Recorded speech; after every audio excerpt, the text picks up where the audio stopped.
Hi friends, నేను ఈరోజు అలసంద ఫ్రై చేయబోతున్నాను. ముందుగా స్టవ్ ఆన్ చేసుకొని కడాయి పెట్టుకోవాలి. గిన్నె వేడెక్కిన తర్వాత ఒక 2 స్పూన్స్ ఆయిల్ వేసుకోవాలి. ఆయిల్ వేడెక్కిన తర్వాత కాస్త ఆవాలు చిటపటలాడే వరకు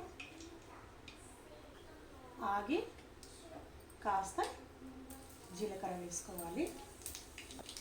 జీలకర్ర వేగాక పచ్చిమిర్చి, కరివేపాకు, ఆనియన్స్ వేసుకోవాలి.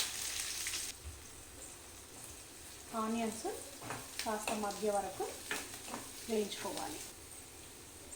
ఆనియన్స్ మగ్గే వరకు బీన్స్ని ఇలా కడుక్కోవాలి. ఆనియన్స్ మగ్గిన తర్వాత ఇప్పుడు ముందుగానే కడిగి పెట్టుకున్న బీన్స్ని ఇందులో వేసుకోవాలి.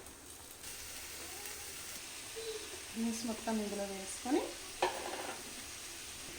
ఇప్పుడు బాగా కలుపుకోవాలి. ఇలా బాగా కలుపుకున్న తర్వాత ఒక 2-3 నిమిషాలు మూత పెట్టుకోవాలి. 2 నిమిషాల తర్వాత ఒకసారి మూత తీసి మళ్ళీ ఒకసారి బాగా కలపాలి. ఇలా బాగా కలిపి మళ్ళీ ఒక 2 నిమిషాలు మూత వేసుకోవాలి. మళ్ళీ మూత తీసి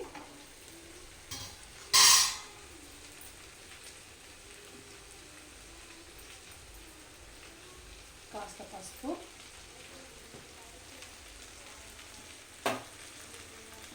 కారం నేనైతే 1.5 స్పూన్ వేస్తున్నాను.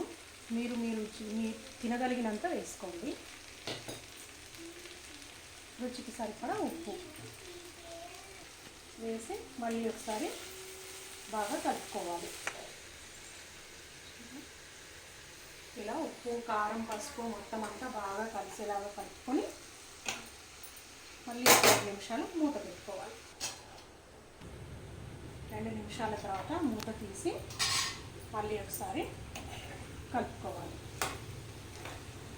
చూసారా ఇలా దగ్గర పడిందో?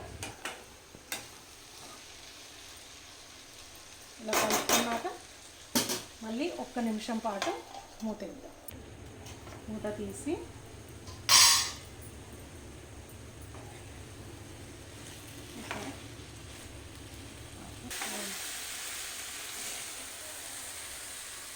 చూసారా ఎంతో టేస్టీ అయిన అలసందకాయ ఫ్రై రెడీ. స్టవ్ ఆఫ్ చేసి కాస్త కొత్తిమీర చల్లి సర్వ్ చేసుకోవడమే.